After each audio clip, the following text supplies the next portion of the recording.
nó dòng nó chia nó là của hải vàng thì con đần đâu nó có sẽ dị xứ nó con nó sẽ mấy sẽ sửa để có xếp cần gạo lên nó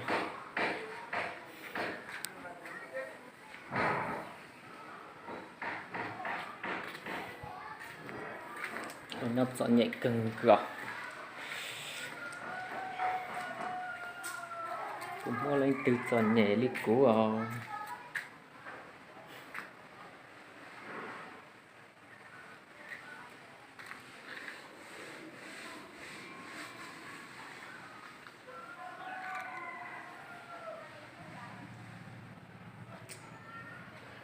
nhẹ tiết tia chọn nhẹ tiết tia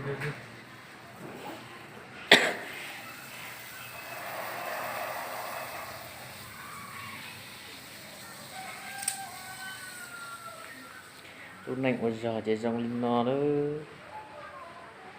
cứ cần có nữa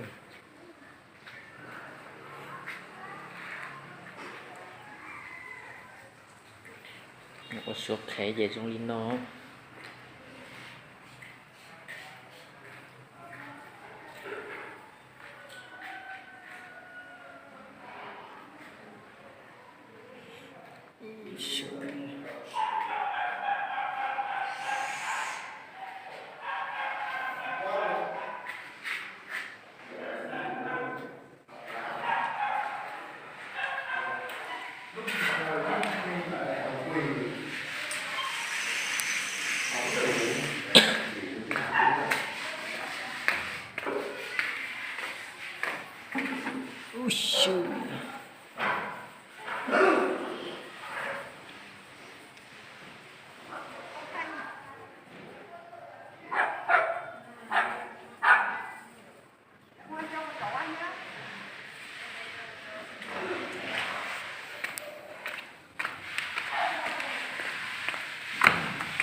tôi nhớ sớm mai sẽ số cả chiếc cần gỗ nữa sẽ lọt chế một cái món lọt tàu đi tôi nhớ chọn nhện chúa tôi bùi tới cách chờ trong lên nó nữa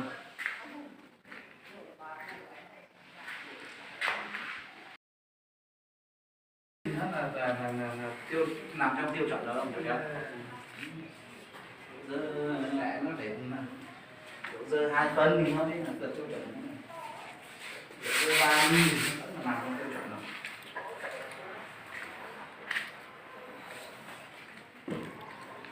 Rồi ok, nó phải okay. Nếu mà cho nó ăn thì nãy phải gấp dây cho mới được, gấp cái đoạn dây. Này không kệ, mình biết rồi.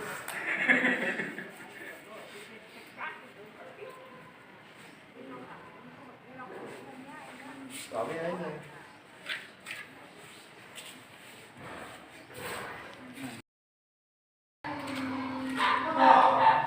Cho rồi, lúc bắt cái. Đây tiểu làm ơ. Có đây tiểu mẹ nha này. Chú giờ thầy lỗ này em chỉ chú ở bên trong này thầy lỗ. Em ạ, để cái phê cho anh hai xô sữa. Sắp thể nhiên còn trong sông, ứng miệng lo xí bông. Có chỉ hai cú lộ.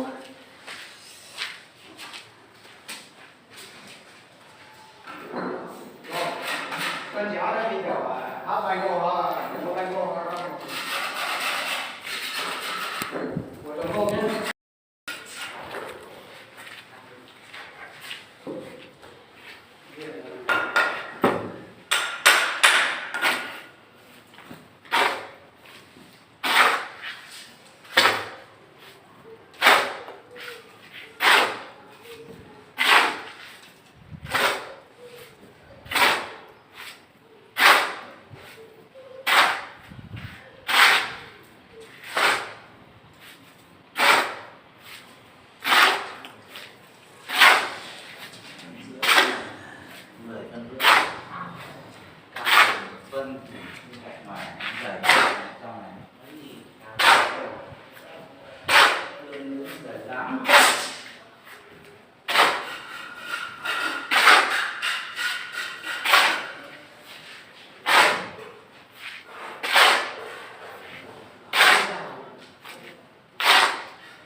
bao nhiêu Sa rồi? hải vào lúc này ôi giò nữa. Cái gì mà nó bao nhiêu rồi? Hả? Cái chia giỏ. Cái chia giỏ bao nhiêu? Cái của chợ mua. Đẹp chân chưa?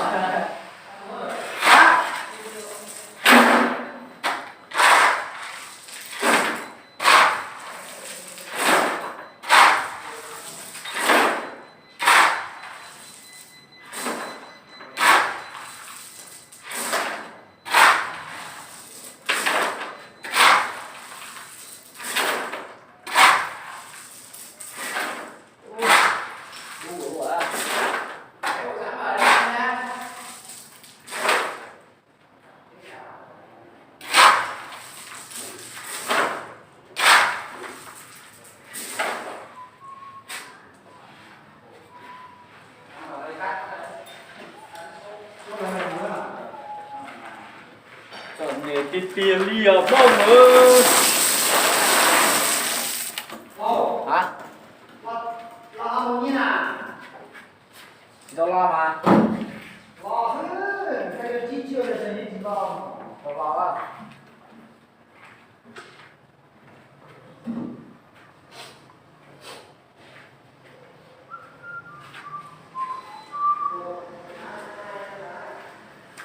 Chọn tụ cơ là sạch quả ơi.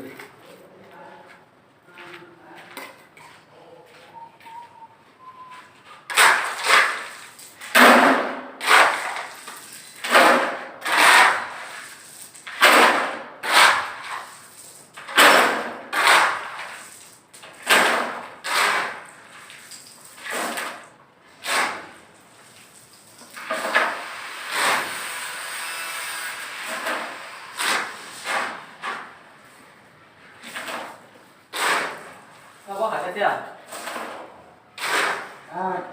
Bố Hải thì bố Hải thì có một đứa chúng mình có Hải bây giờ Có hải cái kia giải cái kia qua. cho chế sụt thua Trong giấy thủ đô.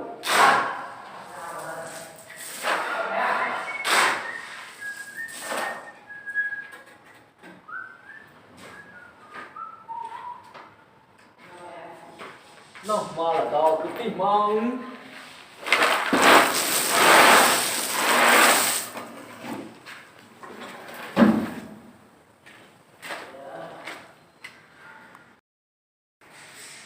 Hôm nay chết đu thì nó ta xin đồng nó mà cái kè thì nó nữa. Lúc này còn giòn thì mà là xua gì trong đi non đá.